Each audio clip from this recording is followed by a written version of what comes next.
কাৰাগাৰৰ ভিতৰত মোবাইল উদ্ধাৰ হোৱা সন্দৰ্ভত সংবাদ মাধ্যমৰ আগত মুখ খুলিলে জেল অধীক্ষকে। কঠোৰ নিৰাপত্তাৰ মাজতো অতি কৌশলেৰে কাৰাগাৰৰ ভিতৰলৈ মোবাইল কেইটা নিয়া বুলি সদৰি কৰিলে জেল অধীক্ষক উৎপল দুৱৰাই।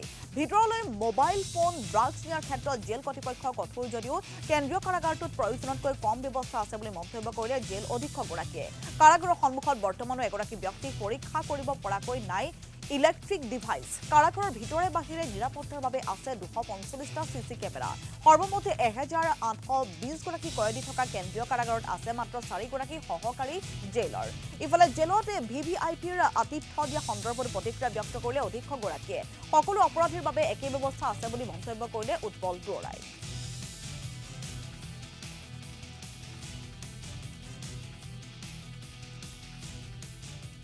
আমাৰ যদিও সিকিউৰিটি বহুত বেছিয়ে টাইট, কিন্তু তাৰ মাজতো কেনেকৈ সোমালে সেইটো আমি এতিয়া ক'ব নোৱাৰিম। আমাৰ ইনভেষ্টিগেশ্যন চলি আছে, কিন্তু আমাৰ এটাই উদ্দেশ্য যে আমি ভিতৰত যিকোনো এনেকুৱা মোবাইল জাতীয় বস্তু বা ড্ৰাগছ আমি কেনেকৈ ধৰিব পাৰোঁ, আমি সেইটোৱে অহৰহ চেষ্টা কৰি থাকোঁ। কাৰণ এইটো আমি কোনোপধ্যেই মানি ল'ব নোৱাৰোঁ যে জেলৰ ভিতৰত মোবাইল থাকিব। আমি যাৰ ফলত আমি এইটো এটা প্ৰচেষ্টা আছিলে আৰু আমি তেনেকৈ আমি ধৰা পেলাইছোঁ। আৰু লগে লগে আমি হেৰিত বশিষ্ঠ থানাত আমি এটা FIR লঞ্চ কৰিছোঁ এই বিষয়ে। ইয়াত 1800ৰ ওপৰ মানুহ আছে, বিভিন্ন কেটেগৰীৰ মানুহ আছে, বিভিন্ন মানে আপোনাৰ এনেকুৱা কেছৰ মানুহ আছে।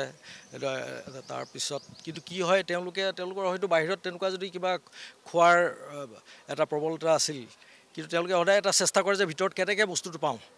আমাৰ গোটেই সিকিউৰিটি চিষ্টেমটো হ'ল আমি মানুহে মানুহক যিহেতু চেক কৰিব লগা হয়, যিহেতুকে আমাৰ একো আজিৰ ডেটলৈকে ইলেক্ট্ৰনিক গেজেট হৈ উঠা নাই।